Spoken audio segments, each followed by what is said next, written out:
Éramos uma daquelas famílias suburbanas perfeitas, pelo menos por fora.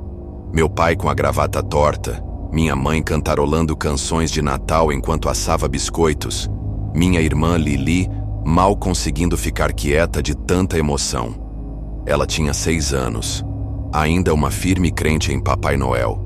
Eu tinha 13, velha o suficiente para saber melhor, mas ainda jovem o suficiente para deixar que ela tivesse sua magia.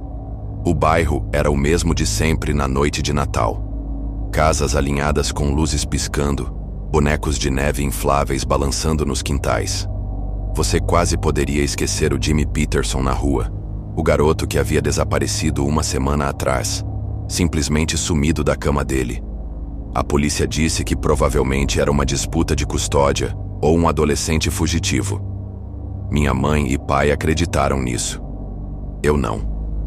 Mesmo antes do pôr do sol, eu senti. Algo não estava certo. Não era o tipo de coisa que você podia ver ou ouvir. Apenas um peso. Como se o próprio ar estivesse se aproximando demais.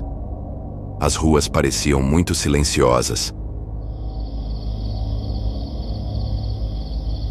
As janelas muito escuras atrás de suas luzes alegres. "Pare de ser tão séria", disse meu pai, enquanto pendurávamos as meias. "Você vai assustar a Lily com essa cara de tempestade." "Eu não estou com medo", respondi, mas eu estava mentindo. Depois do jantar, colocamos Lily na cama. Ela deixou os biscoitos e o leite com cuidado meticuloso, até mesmo escrevendo uma pequena nota para o Papai Noel em sua melhor caligrafia tremida. Meus pais foram para a cama cedo, deixando-me sentada perto da árvore, olhando para as luzes. A casa parecia muito grande, muito silenciosa. O silêncio rastejou para meus ouvidos e ficou lá, amplificando cada rangido dos assoalhos e o farfalhar do vento lá fora.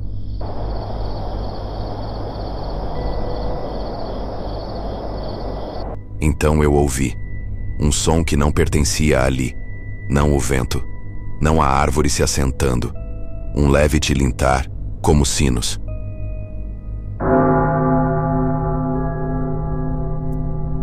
Veio de fora, fraco a princípio, depois mais alto, mais claro, mas não era alegre como os sinos de um trenó.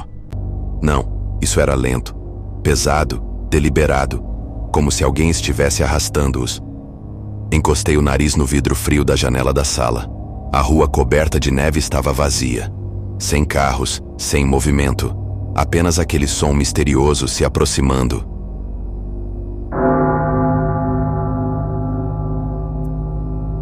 Eu estava prestes a me convencer de que não era nada quando vi a primeira sombra se mover. Ela piscou no telhado da casa dos Thompsons, longa e encurvada. Depois outra. Elas não pareciam renas, muito altas, muito finas. E elas também não pareciam Papai Noel. Então ele apareceu. Ele se moveu pelos telhados como um animal, agachado, quase rastejando, arrastando algo pesado atrás dele. Sua silhueta parecia pertencer ao Papai Noel, com o casaco e o saco pendurado no ombro. Mas é aí que a semelhança terminava. Mesmo à distância, eu podia ver que suas proporções estavam erradas. Suas pernas eram muito longas, seus ombros muito largos, e sua cabeça se virava em movimentos bruscos e antinaturais. Eu cambaleei para trás da janela, o coração disparado. Meu primeiro pensamento foi acordar meus pais, mas o barulho me parou. Um som de arranhões, de algo se debatendo no telhado.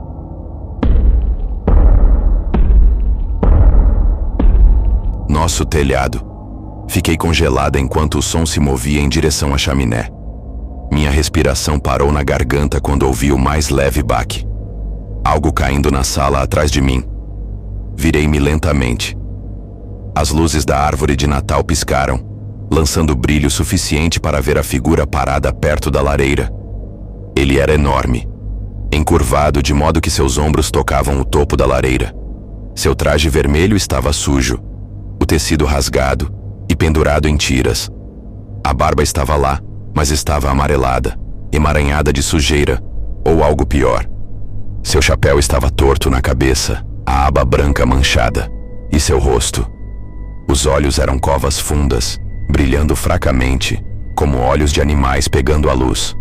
Sua boca se esticava demais, cheia de dentes tortos e afiados que pareciam brilhar úmidos no brilho das luzes de Natal. Ele sorriu para mim, largo e conhecedor, e juro que ouvi um som, uma risada baixa e úmida.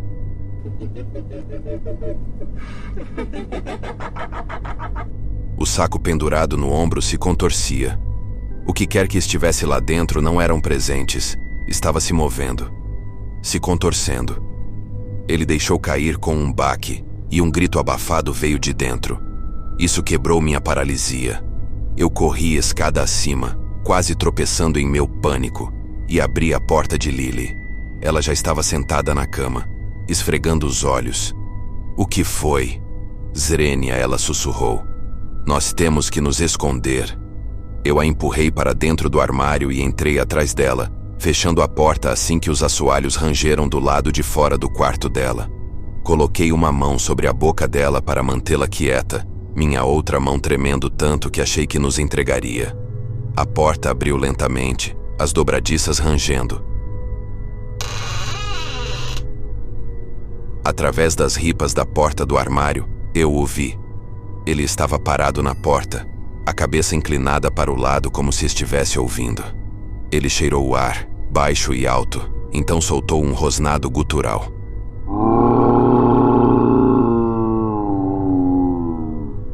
Lily gemeu contra minha mão, e eu a apertei mais forte. Ele deu um passo mais perto, suas botas batendo na madeira.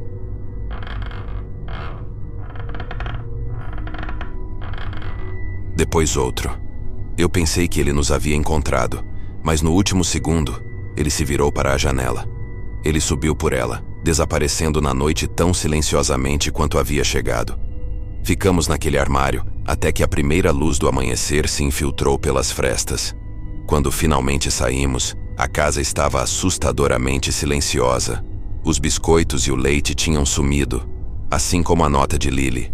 Quando olhei para fora, vi as pegadas de botas saindo da casa, unidas por um conjunto menor como de uma criança. Na rua, os Thompsons estavam em pé no quintal, gritando o nome de Mark. Outra criança desaparecida. Outra família deixada para se perguntar. Eu nunca contei a ninguém o que aconteceu naquela noite. Eles não teriam acreditado em mim. Mas a cada noite de Natal, quando a neve cai e as ruas ficam silenciosas, eu fico acordada, ouvindo.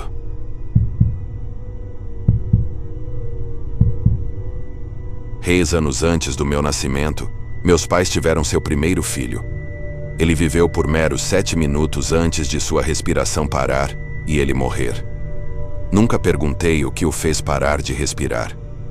Um pouco mais de 1 ano após esse terrível incidente, meus pais tiveram uma filha. E então, 2 anos depois dela, eu nasci.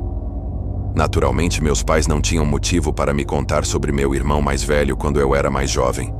E mesmo quando todos nós ficamos mais velhos, a história nunca me foi contada, provavelmente porque era muito doloroso de lembrar.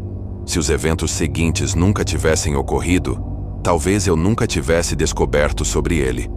No início de dezembro, durante meu 3º ano do ensino médio, a família se reuniu em torno da árvore de Natal para enchê-la com os enfeites que havíamos colecionado ao longo dos anos. Nossa família continuou a crescer após meu nascimento. Meus pais tiveram mais um filho e uma filha. Meus pais compraram um enfeite para cada um de nós a cada ano. Então, depois de adicioná-los ao estoque que eles possuíam antes de nascermos, sempre tínhamos um tempo para encaixar todos os enfeites na árvore. Este ano não foi diferente. Mas nós empurramos, deslizamos, empurramos e, finalmente, encontramos algum espaço verde para todos eles.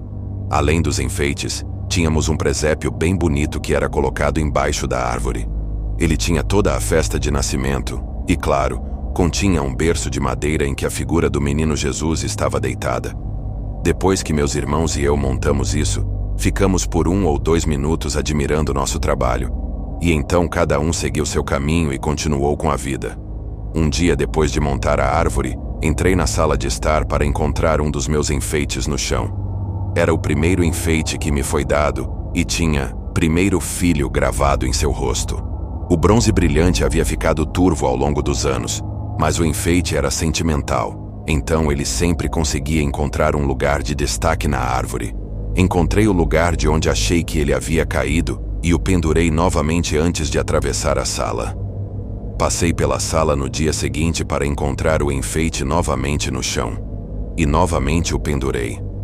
Tentei pendurá-lo em um lugar diferente desta vez, presumindo que o peso o havia permitido deslizar de um galho fino, mas em vão, pois ele estava no chão no dia seguinte também. Coloquei-o de volta na árvore e não fiquei muito surpreso quando entrei no dia seguinte para encontrar o enfeite faltando do lugar. O que me surpreendeu, no entanto, foi que o enfeite não estava no chão, mas sim sentado na mesa de centro a alguns pés de distância. Presumi que minha mãe estava tendo o mesmo problema com o enfeite e simplesmente havia desistido e o colocado na mesa. Então parei na cozinha para perguntar a ela sobre isso. Ela estava lavando a louça e, quando perguntei, ela se virou e, com um olhar engraçado no rosto, me disse que também havia pegado o enfeite todas as vezes que entrava na sala. Nos dias seguintes, cada vez que entrava na sala, continuava a encontrar o enfeite fora da árvore. Mas agora a localização havia mudado. Não estava mais deitado em pontos aleatórios no chão ou na mesa como antes. Cada vez que entrava na sala agora, o enfeite estava dentro do presépio coberto, encostado no berço. Eu era jovem, e tenho certeza de que isso não ajudou a evitar que eu pensasse que as coisas estavam se somando de forma um pouco estranha. Parece muito estúpido agora, mas cresci em uma família semi-religiosa e algo sobre encontrar meu enfeite primeiro filho encostado em Jesus todos os dias me parecia ser um prenúncio de algo ruim que viria em meu caminho. O que não é surpreendente é que nada aconteceu comigo. Obviamente, eu acho. Mas meu pai, sem frescuras, saia da minha cara com suas bobagens paranormais. Eu só vou entrar neste quarto escuro e assustador para pegar a caixa de ferramentas. Ele costumava trabalhar em seu escritório no porão até altas horas da madrugada. A maior parte desse tempo era realmente preenchida com ele dormindo em sua cadeira, como evidenciado por ele saltar e fingir consciência toda vez que eu ia ao porão tarde da noite. Nas primeiras horas da manhã de 23 de dezembro, ele estava como de costume, no porão. Por volta das 2 da manhã, ele foi acordado por passos cruzando o corredor do primeiro andar acima de sua cabeça. Ele decidiu que subiria e veria quem estava acordado, e então continuaria subindo para a cama. Ao subir as escadas do porão, ele podia ouvir a pessoa andando pela cozinha do outro lado da porta.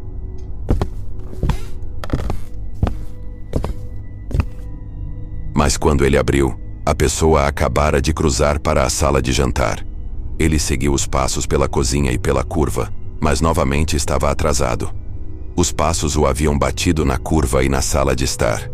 Ele contornou a esquina e se surpreendeu ao ver uma sala vazia e não ouvir mais os passos. Da outra sala, eles pareciam ter parado na árvore de Natal. Enquanto ele estava ali, examinando o espaço e tentando descobrir o que havia ouvido, ele notou um objeto deitado no chão em direção ao meio da sala. Ao se aproximar e começar a se curvar, ele percebeu que havia, na verdade, 2 objetos deitados no meio do chão da sala de estar. O menino Jesus e o enfeite primeiro filho, que estava deitado ao seu lado. No dia seguinte, meu pai contou a história para todos nós no café da manhã. Meus pais devem ter sabido que eu estava me sentindo um pouco inquieto com tudo isso, então eles decidiram finalmente me contar o que haviam mantido em segredo por 16 anos. Eles me contaram sobre a felicidade deles ao engravidar, os 9 meses longos e emocionantes que minha mãe carregou meu irmão, e o sentimento de completa desolação e perda absoluta quando ele morreu. Eles me disseram como ainda doía, especialmente durante as férias.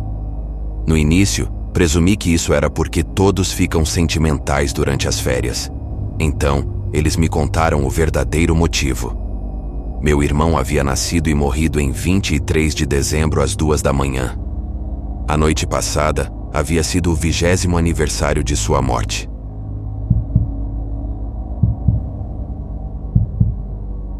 Quando criança, sempre senti que a casa onde morava era mal assombrada. Sensações de estar sendo observado e ruídos estranhos, especialmente no porão e no último andar da casa. Não era uma casa muito antiga. Construída na década de 1940 e minha mãe, suas 2 irmãs e minha avó e meu avô se mudaram para lá quando crianças na década de 1950. Apenas uma família viveu ali antes deles: uma mãe, um pai e uma filha. Então, nunca pensei nisso como uma casa mal assombrada clássica. A coisa parecia nova demais para conter um bando de espíritos inquietos. Enquanto crescia, nada de muito ultrajante aconteceu comigo. Como eu disse, sentimentos assustadores de ser observado e ruídos. Apenas isso. Tenho agora 31 anos e não moro nesta casa desde os 19. Em dezembro passado, trouxe minha namorada para passar o Natal em casa para conhecer a família. Ela e eu já conversamos sobre experiências assustadoras antes, e ela me disse que quando criança teve muitas experiências assustadoras enquanto crescia. Vendo e conversando com pessoas, ela conseguia ver claramente que ninguém mais conseguia. Aparentemente pessoas mortas. Isso me aterrorizou, mas ela explicou que isso não acontecia há muitos anos. Devo também mencionar que ela me disse que sua mãe teve muitas dessas mesmas experiências enquanto crescia. Agora, quando a levo para casa no Natal, nem pensei 2 vezes sobre nenhuma das coisas que ela me contou. O último andar da casa é basicamente apenas um quarto grande com 2 camas no lado oposto do quarto de onde ficam as escadas. Basicamente, quando você sobe as escadas, você tem que se virar e atravessar todo o quarto para chegar às camas. Então, estamos lá em cima, deitados na cama, tentando adormecer. Posso sentir o corpo da minha namorada relaxando e começando a adormecer assim como eu. Bem nesse ponto, ouvimos o que parece ser passos extremamente altos. Rápidos e rápidos. Vão do topo da escada do outro lado do quarto até o pé da cama em que estamos deitados. E parece que uma pequena mão agarra meu pé. Acordo de repente e olho em volta com os olhos e não vejo nada. Isso me assusta muito e posso sentir minha namorada acordando também. Mas nenhum de nós se move ou faz barulho. Ficamos em silêncio por um tempo e finalmente reuni coragem para perguntar se ela estava acordada. Ela diz que sim e depois me pergunta se eu ouvi e senti isso. Eu, tentando racionalizar o que acabou de acontecer, mas ainda ser objetivo sobre a situação, digo: "O que você quer dizer?" Ela me disse: "Parecia que alguém atravessou a sala correndo e agarrou meu pé." Confirmo que sim, ouvi e senti isso. Nós 2 rimos nervosamente disso e começamos a tentar descobrir o que poderia ter causado isso. Bem, eu deveria ter mencionado antes que tenho um irmão mais novo, 11 anos mais novo que eu, que ainda mora em casa. Ele não é propenso a fazer pegadinhas ou assustar as pessoas, mas imediatamente acho que ele tem alguma participação nisso. Mas não consigo racionalizar uma maneira de ter agarrado meu pé, saído da sala e descido as escadas sem ser visto ou fazer barulho. Finalmente digo à minha namorada que vou descer e ver se alguém está acordado ou se ouviu alguma coisa. Liguei a TV do quarto e ela nervosamente me disse para me apressar. Desço e vejo meu irmão meio dormindo, comendo alguns lanches noturnos e assistindo TV. Pergunto se ele ouviu alguma coisa ou estava fazendo barulho aqui embaixo. Ele meio que olha para mim meio sonolento e diz: "Do que você está falando?" "Não." Ele acorda um pouco depois de olhar para mim e ver que estou um pouco assustado. Conto a ele o que aconteceu e posso ver claramente que ele agora está assustado. Ele começou a me dizer que depois que me mudei, a estranheza aparentemente se intensificou, mas ele não queria tocar no assunto e assustar minha namorada. Ele nunca havia mencionado nenhuma dessas coisas assustadoras com seus amigos, mas aparentemente um dia, um deles estava usando o banheiro do andar de baixo, e enquanto lavavam as mãos, se olharam no espelho e viram o que descreveram como uma garotinha de pé no chuveiro. Isso me assustou bastante. Estou ouvindo isso pela primeira vez e é no mínimo perturbador. Decido guardar isso para mim e voltar lá para cima e conversar com minha mãe sobre tudo pela manhã. Volto para cima e digo à minha namorada que não tenho uma explicação lógica para o que aconteceu e que devemos apenas tentar dormir um pouco. Decidimos deixar a TV ligada porque ainda estamos bastante assustados. Ficamos ali pelo que pareceu uma eternidade e finalmente começamos a adormecer novamente quando de repente um barulho de passos extremamente alto acontece bem ao lado da minha cabeça na parede onde estamos deitados na cama. Eu imediatamente sento e grito: "Deixe-nos em paz." E então deitei-me novamente. Minha namorada está choramingando baixinho e estou absolutamente fora de mim de medo. Ela acaba adormecendo depois de algumas horas e lembro do sol nascer antes de finalmente adormecer por algumas horas.